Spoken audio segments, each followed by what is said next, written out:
Next is time mastery, and without doubt, the one that if we unlock, we can propel our clients forward so much quicker.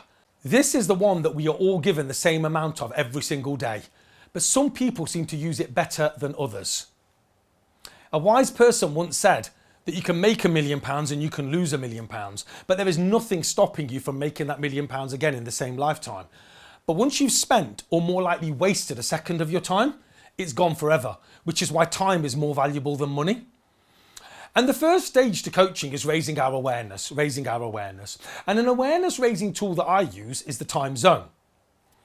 And the first rung of that zone is tasks that are not urgent and not important that we as business people indulge in every single day. Can you think of things that you do that are not urgent and not important? I bet you can. Checking the sports scores, checking social media, checking for a holiday, whatever it may be. We call these things distractions. And in a recent study, it was found that 65% of our working day was lost due to distractions. Yes, 65% of that precious resource that we're all given the same amount of every single day is lost due to distractions. And even more recent studies showed that on average, we are distracted every 11 minutes. And when we're distracted, on average, it takes us 23 minutes to get back to where we were. Now, I'd like to think that you're sitting there thinking, wow, that's serious, because it is. And we need to do something about it. The key thing with distractions is it's not I'm working away on something and somebody asks me what I want for lunch and I say, can you get me a sandwich, please? It's not that. It's the now where was I? It's the inability to complete a task fully without a distraction, which is the thing that's taking all of our time away from us. And distractions come in three principal guises. They come from people through emails, phone calls, and face-to-face. Let's deal with emails first. Hold on to your hats. You may want to take a seat if you aren't already sitting. Here's some advice I give to people. Switch off your email. Switch off your email for a certain point every single day. My most skilled and successful clients only check emails 3 times a day. You see, here's what won't happen if you switch off your emails. The world will not stop spinning on its axis. I promise you. And actually, for my clients that have actually done this, they get feedback from their clients telling them how much of a great idea it was, and they're going to start doing this now as well. And my clients manage their clients' expectations by having an out of office or having it on their auto signature, saying, I only check emails 3 times a day, 9 o'clock, 12 o'clock and 4 o'clock. If it's urgent, please call. Because yes, your email could have been down, so they should call. Absolutely. Where has it happened that the moment an email comes in, we have to jump all over it? Something's happened. It's belief systems that say that as soon as it comes in, I've got to jump into it. Because if this is you, this is the problem. I'm working away on something really detailed, I'm really focused and in the zone, and an email icon flashes. I go to check it, it's spam, I delete it, I go back to where I was. Now, where was I? That's where the distraction comes in. If you can't trust yourself not to check your email, switch your email off. I promise you nothing bad will happen, and you can manage your customer sensation so much better. Now, the next one is phone calls. When you're doing your important tasks, the tasks that only you can do, the £500 an hour jobs, my advice is don't have your phone with you because it's just going to be a distraction. And then the final one, this could be the most destructive one, is people. Whoever gets this, have you got a minute? Does that happen to you? And by the way, let me ask you a question. How many times is it just a minute? It never is. It never is. But let me ask you another question. Every time your people ask you a question, how many times, if you were to take a step back and you were to ask yourself, do they know the answer to this? How many times would the answer be yes? I'm pretty confident it's going to be over 90% of the time. But what we've inadvertently created, because we wanted to help our people, is a dependency culture. A dependency culture that's going to keep us chained to that business forever. And the other thing is, this is why this is so destructive, is that if we keep answering our people's questions, we're stopping them from growing. We could have some real superstars in our teams that we've not allowed to grow and develop because every time they have a question, we answer it for them. We're not asking them to think for themselves. That's why this is so destructive. Here's some advice I have for you. If next time you have that, answer the question with a question. Say, for example, to your people, well, what do you think you should do? Or what did you do last week when I wasn't here? Things like that are going to get our people thinking. Not only do you get your time back, but our people start to grow and develop. It's a win-win. So that's why we've got to be so firstly conscious of distractions and then take action against them. Remember, 2/3 nearly of that precious resource, time, that we're all given the same amount of every single day is lost because of distractions. So what are you going to do about it?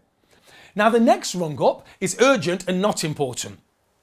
These are things that we class as urgent, even though they're not. Like, I need to jump into that meeting because I'm so important, I need to be there, when actually really you don't. That's why we call this delusion.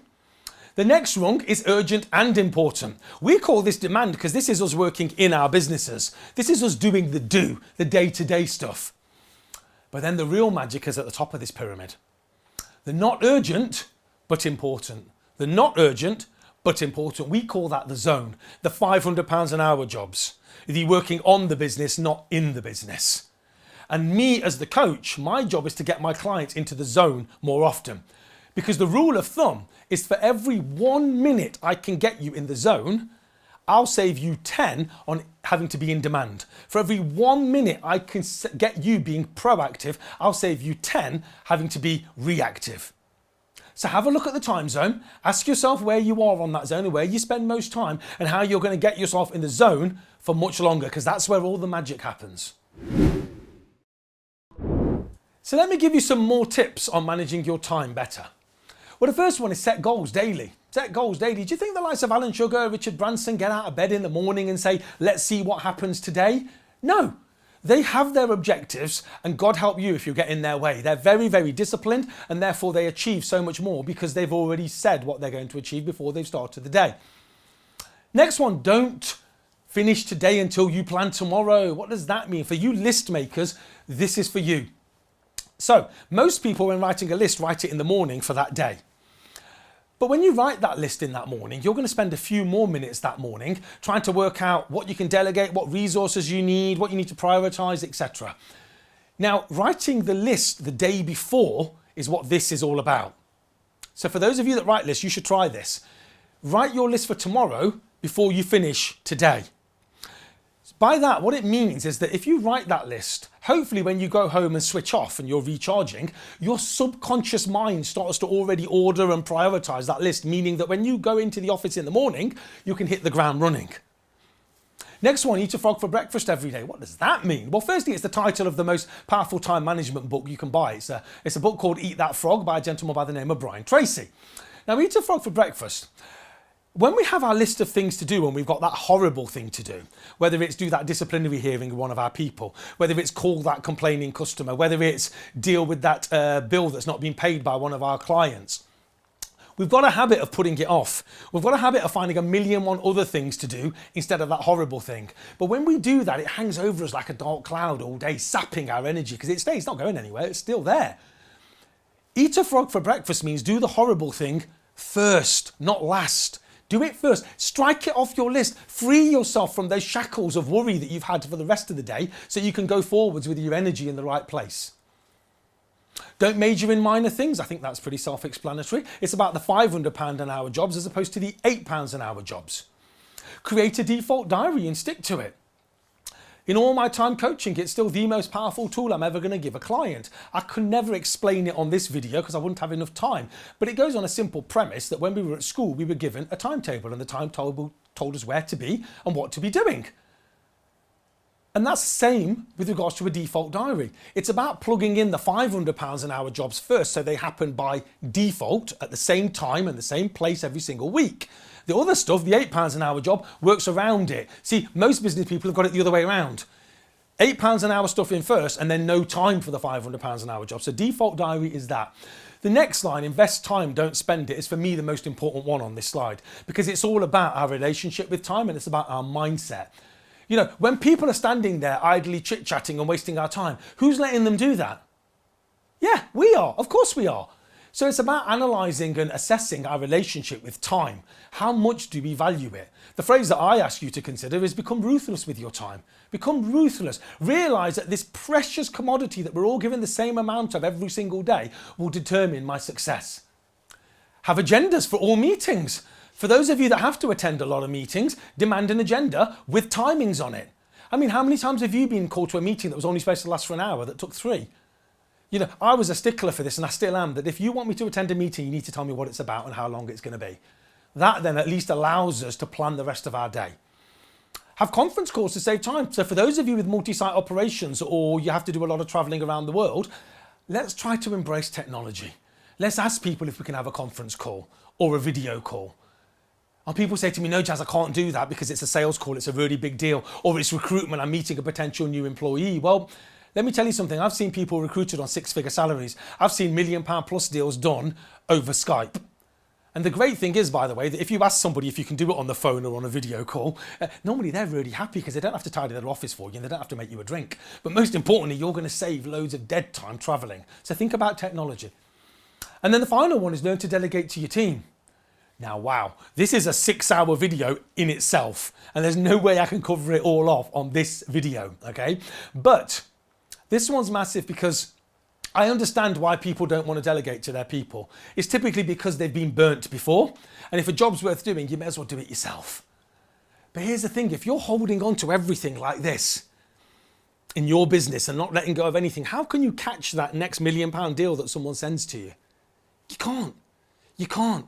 The way of fixing this in my eyes is by having the systems and processes documented by you. Because if they are in place and documented by you, you are much more likely to allow people to take those things on and run with them, therefore freeing you up to welcome more £500 an hour jobs into the top because you're letting the £8 an hour jobs out the bottom more so. So, time. Without a shadow of a doubt, the most important area of mastery that we need to get right at the start, because once we have got that bit under control, we can propel your business forward so much quicker.